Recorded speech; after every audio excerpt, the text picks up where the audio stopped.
Musk crashing CPAC while literally wielding a golden chainsaw given to him by Argentina's president.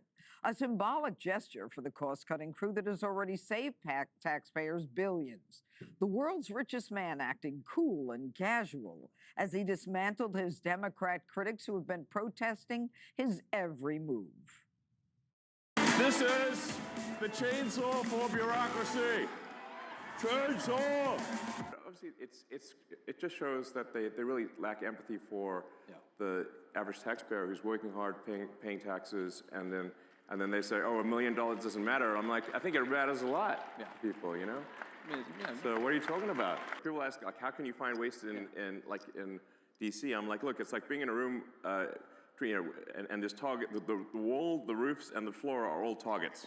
So it's like, you're gonna close your eyes and go shoot in any direction. You can't miss. But the liberal media is so easily triggered by the sight of Chainsaw Musk.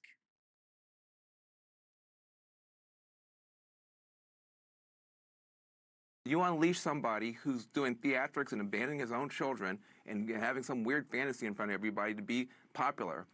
Just do whatever he wants to do with no oversight. That is anti-American, and it's reckless and it's wrong. Chainsaw Musk? Yeah, it was absurd, but it was also a flex of a man who has absolutely no idea what he's doing. You know, you live by the chainsaw, die by the chainsaw. Trump and his MAGA allies are treating their firings inside the government like a game, a show even. They are creating memes, throwing celebrations, and the man in charge is using props to dance on professional graves. They can whine all they want, but President Trump is sticking with his extremely high IQ Doge team. Elon's doing a really good job. And I said, who are these people that travel? We call them the Dogers. And I said, what are they? He said, they're generally young people with extremely high IQs who are very good with computers, because you have to be good with computers. We're actually going to Fort Knox because I want to see, do we have the gold? Do we still have whatever it is, tons of gold? I hope we do. Wouldn't that be disappointing? Fort Knox. You grow up hearing about Fort Knox. You can't get in. You can't even see it. Nobody sees it. You go there and the place is dry. Would that be terrible? All right, Jesse, you know, the Democrat malcontents are out there saying, you know, that Elon Musk has no oversight. It's anti-American. It's wrong. He has no idea what he's doing. I mean, the guy who bought Twitter took it down like by 70% and is still doing well with it. And he's probably the most successful businessman in the year. And Congress hasn't done any oversight that can show $55 billion in 2 weeks. No, he's done more with a chainsaw than Congress has done with their own powers in decades. The chainsaw was a gift. It would be rude not to brandish it. And who gave it to him? The guy from Argentina who's used it very well. He saved his own country from bankruptcy. Argentina should make the chainsaw the national bird. I don't even care if the thing doesn't fly. We are $36 trillion in the hole, and you keep hearing Democrats talk about, oh, we need a scalpel.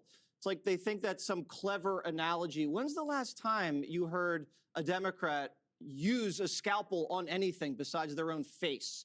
This is a serious debt crisis we're in. You definitely need a chainsaw. Democrats haven't balanced the budget in 25 years, and that was only because Newt helped them out. But I do worry about Elon, Judge. You know how these NBA stars or NFL stars have clauses in their contract and their off-season they're not allowed to go skiing or ride a motorcycle or even play pickup basketball? It's because it's too risky. They could get hurt and lose everything. Elon's board of directors should not allow him to be juggling a chainsaw. He slips and falls, cuts his head off. We're in a recession. Or if he castrates himself, the world population plummets. These are memes. And he's serious about that. He's got the shades, he's got the chain, he's got the chainsaw. We saw how effective this was with the mugshot, with the McDonald's, with the trash truck. These things are powerful. Chuck Schumer, what is he holding? An avocado? It's just not the same thing. You know, Jessica, both James Carville and I think Van Jones, you know, they're very critical of this. And Carville says, oh, Democrats, just, you know, sit back. The Republican collapse is on the way. Meanwhile, Trump and Elon are happy. They're smiling. The Democrats are just miserable. feel miserable. I feel challenged. This is a tough moment in figuring out how to navigate what Trump 2.0 looks like. But what James Carville is referring to is this huge drop in support for President Trump and for Elon Musk and what he's doing at Doge. So there were a bunch of polls that came out. CNN has 2-to-1 people are upset about Musk having such a prominent role in the government. Trump's approval rating is down 5 to 7 points across 4 of these big polls. He's underwater on managing the economy, which is obviously what handed him the presidency, 8 points underwater. And then in terms of how the public is feeling, not only reflected in those numbers, did you see those town halls that were going on last night? So Rich McCormick in Georgia, safe seat, people booing him, catcalling. They're concerned with everything from spending cuts to what's going on with Doge to that Donald Trump is becoming a tyrant. Cliff Bentz in Oregon, similar reaction. This guy, Tony Balderson, he's in a Trump plus 18 district in Ohio, saying Trump's executive orders are getting out of control.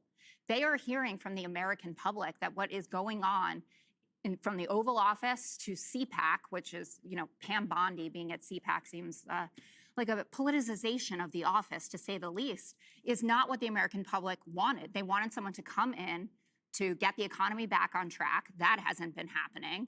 They wanted a different vision of getting rid of illegal immigrants. They wanted people who are actually convicted of crimes to be the ones getting kicked out, not just picking up anyone who speaks Spanish. So that's what Carville's saying, and I think it's good strategy. Let it happen. Greg, I noticed that your eyebrows furrowed when Jessica says just not throwing out everyone who speaks Spanish. No, the whole point of this administration is that we agree that America needed change and they needed it now. We're willing to accept some hiccups, and our hiccups don't cost lives, right? It's not like bail reform where, hey, we're going to do this and we break a few eggs. When you guys break eggs, people die. In this case, you make a mistake, you rehire somebody. The thing about the chainsaw, it's fun, it's silly. It's another light and ridiculous moment in this action movie that we're living in. And if you find that chainsaw toxic or hypermasculine or insensitive or heartless, you have wandered into the wrong movie.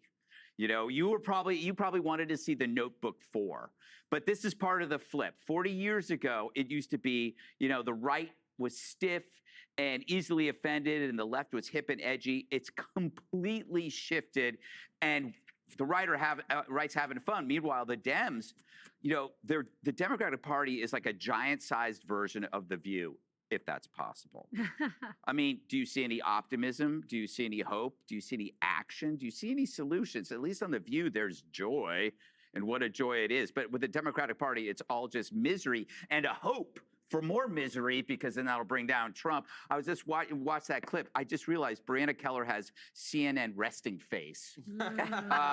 So in the issue, Jessica brings up these criticisms, and you got to understand that stuff doesn't work anymore. A lot of the load-bearing phrases that he's racist, he's fascist, he's acting like a king, he's transphobic, he's Hitler. They don't resonate to the public anymore because they got burned by all that.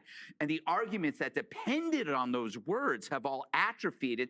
Worse, the media vessels have been cauterized. It used to be you'd get this little outrage and it would show up on Twitter, that it would go to a blog, and then it would shoot its way up to the New York Times or the Washington Post, which is what happened with something like the Covington kids. That vessel has been cauterized. Nobody cares what's on the Daily Beast or Mediaite. They don't read that, and nobody actually trusts it. So the big challenge for the Dems, the Trump movie is fun, it's funny, and it's fast, and it's optimistic. If the Dems were a movie, it would be morose, depressing, and hopeless. You would call it the Jim Acosta story. Why are the town halls like this then, if everyone is happy? Well, nobody's hearing about these town halls. They are. Let me go to Kaylee. It's all over the what? It's all over Elon Musk's house site. Okay, Kaylee, let me go to you on this. Don't you think it's rather ridiculous for the Democrats to be complaining, it's just 4 weeks and the economy isn't better. It's just 4 weeks and eggs haven't come down. How ridiculous is that? Totally ridiculous. And, Jessica, you point to an anecdotal town hall. Well, let's get into some polling. CBS, Trafalgar, Rasmussen have him over 50%. Yeah. Recent CNN poll, the most popular Trump agenda item that has been accomplished is immigration. In fact, 55% said he has gone either just the right amount or not far enough. Not only that, I'm a nerd. I spend my Fridays reading CNN crosstabs. When you dig into the crosstabs, people who feel there's an attack on democracy, that number was 56% in 21. That number was 54% in 2023. You know what it's at now? 45%.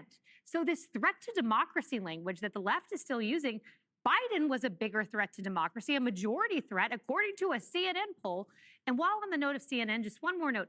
Karen Finney, the person who said, Biden or Elon Musk, what experience do you have? Karen Finney, you worked for the John Edwards campaign. We never had a President Edwards. You worked for the Hillary Clinton campaign. We never had a President Hillary Clinton. Don't give me what experience does Elon Musk have. I'll cite this. SpaceX, first private sector company to get a man in space. Neuralink, helping quadriplegic people to walk. I'll take Elon Musk over Karen Finney and the CNN resting face crowd any day.